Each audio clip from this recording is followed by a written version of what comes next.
And here we are, the end. I will miss Cinemadonna. And after going through awful movie after awful movie of Madonna being shitty in all facets, shitty lead, shitty love interest, shitty cameos, shitty voice acting, shitty producer, and finally shitty director, it only fit to end away from the world of fiction and go back to watching Madonna do the things she was actually good at. Being famous. I'm sorry, I meant music. Performing music. Which brings us to the final movie we will cover in this series, I'm Going to Tell You a Secret. A documentary film shot during Madonna's reinvention tour in 2004. Of course, we already have a Madonna tour documentary. That was called Truth or Dare, and it still casts a huge shadow over the Madonna mythology. At the time, it was the highest grossing documentary ever, and it's still way up there even without adjusting for inflation. It specifically casts a huge shadow over this new documentary. Truth or Dare captured one of the most famous entertainers of all time at the peak of her stardom. What could another one add? Well, a lot. Because Madonna in 2004 is a lot different than Madonna in 1991. It's not like she stopped after Truth or Dare, she continued to cement her place as one of the all-time most significant artists in pop culture. Truth or Dare captured Madonna the superstar, but I'm Going to Tell You a Secret would capture Madonna the legend. In theory. Everybody comes to Hollywood.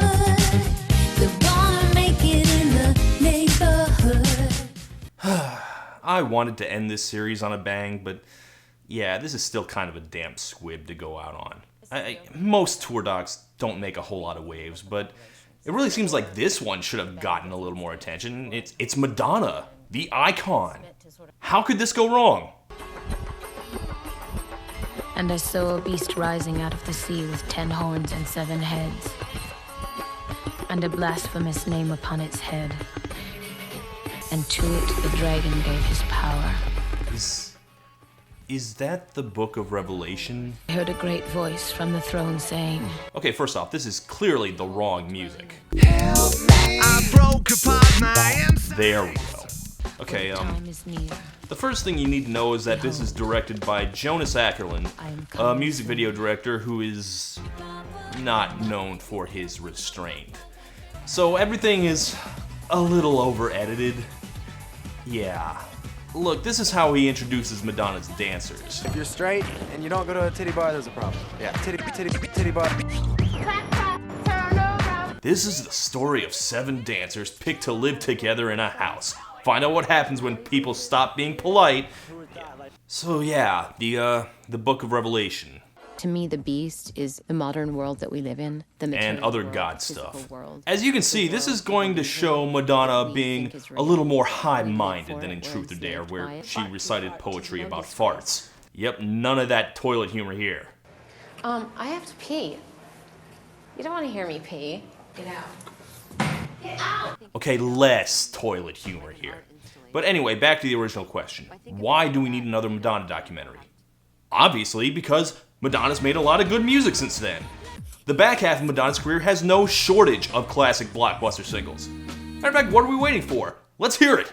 I'm gonna kiss some part of I'm gonna keep this secret. The Bond theme? Seriously? Okay, that's a fluke. That's just background music. We're here to catch her perform live. Yeah, there we go. See, she still got it. Although, I already saw her perform Vogue in the last movie. Skip to the next number. What else does she have?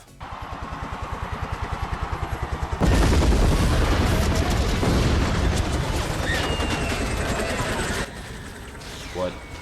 This type of modern life, is it for me? Oh god, no. Oh no. Oh no. Oh no. Oh no. No. No. No. No. No. No. No. No. No. No. God, I'm just remembering that this movie came out in the wake of one of Madonna's worst albums. Oh god, it's the one where she tried to make like social commentary and... Oh god, this is a song where she raps. I'm drinking this a latte, I get a double shot it goes right through my body and you know I'm satisfied. I do yoga and Pilates and the room is full of hotties, so I'm checking out the bodies and you know I'm satisfied. I'm taking all the acid, this metaphysics shit is dope and info this can give me. I've always thought that my job was to wake people up. She is really, really convinced that she's gonna change the world here with her rapping about yoga and soy lattes. She should keep politics out of it. I thought I was coming to a music show. I didn't know I was coming to a political democratic convention. Look, I'm not one of the shut up and sing people, but look, no matter what your political beliefs, we all agree that Madonna should stay out of it, right? That it's not a great look for her. It was an amazing show. I even danced once. Congratulations, everyone. We actually found a pairing for Madonna more awkward than Sean Penn. It's only Right. Yeah. Do you know who you're gonna vote for? Carrie? Don't say it with a question mark at the end. Carrie, I'm voting Oh, for 2004, you were a bad year. I'm not going to say Madonna is the reason Carrie lost, you know. It's just an interesting theory. Look, I thought we would be watching Madonna, the timeless icon, but this is actually extremely dated. This is Madonna at a very, very specific time in her life. And unfortunately, that specific time was 2004. And even though she didn't yet have that stink of desperation that covers her most recent singles, the sun was already definitely setting on her time as a relevant artist. That said, she hadn't yet faded as a celebrity. She was still very much in the public eye. I remember all this. She's trying to be political, she's stumping for Carrie, she has children now, Who's that from, I wonder? A flower with a necklace? Oh no. Oh, that's pretty. Oh no. An admirer, obviously. Madonna! Why were you and Guy Ritchie a thing? And there you were having it. Right before me eyes, yes, and The only reason I can think of for why they got together in the first place is that in 1986, Guy Ritchie was an 18-year-old who wanted to bang Madonna.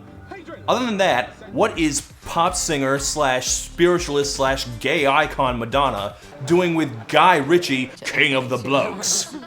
I thought maybe this movie might clear it up, but it only makes it worse. My husband's more intimate with the people he does jiu-jitsu with than he is with me. And while Madonna is putting a bright face on it, it's already pretty clear that this relationship isn't working. Because my husband ditched me at the castle we were staying at. And when I came out of the bathroom, he was gone. We had a huge fight when he got home, and I didn't speak to him for 24 hours. Unsurprisingly, they don't mention Swept Away at all.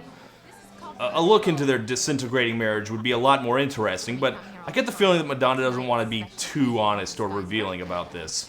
Which, in itself, is quite an amazing development. Truth or Dare not only caught Madonna at her most famous, but also her most immature, bitchiest, and most unlikable. She didn't care how awful she looked. She may have been actively trying to look worse than she actually was. But 13 years later, as a wife and mom, she is trying to put on a nicer face. This is the older, wiser Madonna. The gentler Madonna, the maternal Madonna, the spiritual Madonna. Kabbalah comes from the ancient word in Aramaic. Hello, have you heard the good news? Yes, this movie is a full-on dive into Kabbalah, the ancient practice of Jewish mysticism that, through the lens of Madonna, sure sounds like every other piece of New Age gibberish I've ever heard. And when you understand this, you realize I would like to choose those thoughts or those behaviors or these certain ways of thinking that will plant seeds to create blessings. It's the river between being and becoming. That'll be $200. Also, please buy my book. Oh, and by the way, she may be older and wiser, but one thing she hasn't outgrown is her love of scribbling out terrible poetry. I have a cage. It's called the stage. When I'm let out, I run about. Dr. Seuss wrote more sophisticated rhymes than this. Still better than the American life rap. And I admit, I am not the most educated on spiritual matters, but I don't think it's just my ignorance that makes her sound like a mishmash of everything. Her version of Kabbalah literally just is everything. Judaism, Catholicism, Hinduism. Hey, it's the song from my intro. Although I like the version I use better. Do you want to go home back to LA, Rocco? Oh no. Oh yeah. Bye. I say this, Madonna, if you're listening, your children are adorable. But the people who are apparently her real children are her backup dancers, who she apparently cares so much about. She throws them parties, takes them to classical music concerts, and then, tragically, like all parents, must send them on their way into the world. With another poem. I'm known to write a witty verse or two regarding things important and or true. They had style, they had grace. Rita Hayworth gave good face. But now I'm creeping round like a tarantula, just looking for some words that rhyme with Angela. And so ends yet another successful tour, one of the biggest and highest grossing of that year. Goodbye, Madonna. You must go back to your family, and I must go back to reviewing actual music. It's been a good ride. I'm Todd in the Shadows, and... It is my delight and pleasure to welcome you to Israel and the David Intercontinental Hotel. Nope, we're still going. And a bit of kosher champagne, not. Why is this movie still going? Of what, Rachel? Why are we following her to Israel? The tour's over. The tour's over. I do believe that peace will come one day to our country. She can do a lot, in my opinion. We need her help. Madonna? You need Madonna's help. She's a pop singer.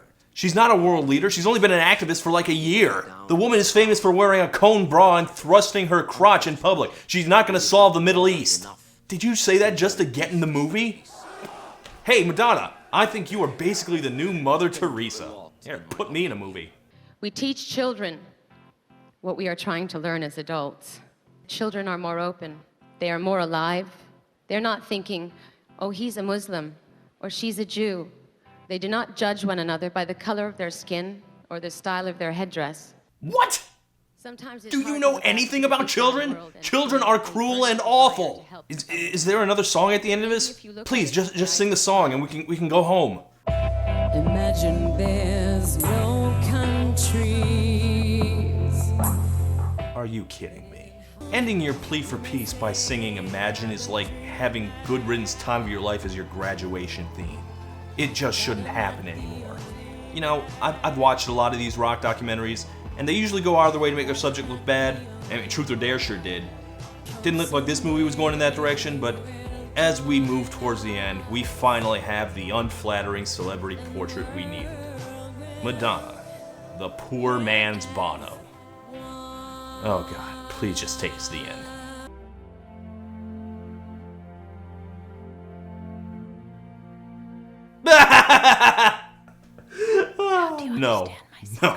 No, it's the end. It's definitely the end. The end. I'm drinking a latte, I get a double shot it. It goes up through my body and you know I'm satisfied. I drop my Mini Cooper and I'm feeling super duper. Yoga tell me I'm a trooper and you know I'm satisfied. I do yoga and Pilates and the room is full of hotties.